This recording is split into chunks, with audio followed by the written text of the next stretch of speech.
イスティジャパンフードコーディネーターのさっこです。プロデューサーの大輝です。これから僕たちが作った人気のレシピを2つ紹介します。1つ目はギャラクシーゼリーボールです。これは SNS で宇宙モチーフのマカロンとかキャンディーとかが流行ってたので、テイスティで人気のレインドロップケーキをギャラクシー系のスイーツにアレンジしたら見た目が綺麗で面白いなと思ったのでレシピにしました。青い層と白い層のグラデーションを出すのが難しくって、そこを大輝くんに何回か試作してもらいましたよね。はい。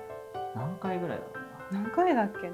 でも5個以上は作ってると思います。最初に透明の層を30分ぐらい固まらせて、その後に新しい層を入れるっていうところが、その固まり具合でうまくくっつくかくっつかないかがすごく変わってきたので難しかったです。ギャラクシーっぽい色を出すのがすごく難しくて、最初はブルーハワイシロップだけをこう入れてたんですけど、色濃くなっちゃっ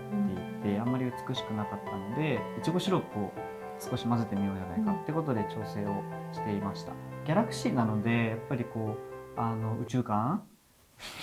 宇宙感をこう出すために、どうしようかなっていうのをさっこさんと一緒に考えて、ケーキの装飾とかに使うアラザンを砕いてお湯で溶かして、それをもうレインドロップケーキの中に入れてしまおうっていうのに行き着きました。綺麗だった。綺麗だった。注ぐところも結構綺麗なんですよね。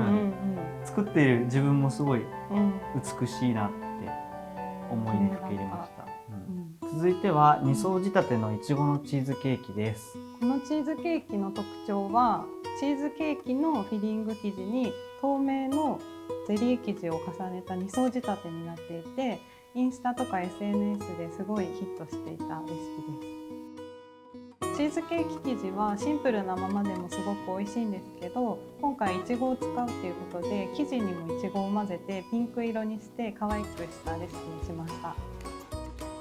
生地自体はミキサーに入れて混ぜるだけなのですごい簡単ですよね。簡単です。いちご以外に例えば季節のオレンジだったりキウイだったりマンゴーだったり、いろんなフルーツでアレンジできてすごいいい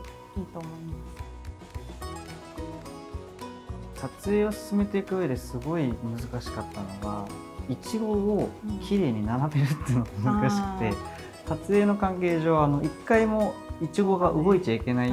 から、一回こう置くじゃないですか。置いて、でその後こう並べていくんですけど、1個でもずれたらやり直さなきゃいけなかったんで、何回やったんだろうね。あれ並び替えるのだけで僕6回以上やってると思うんですよね。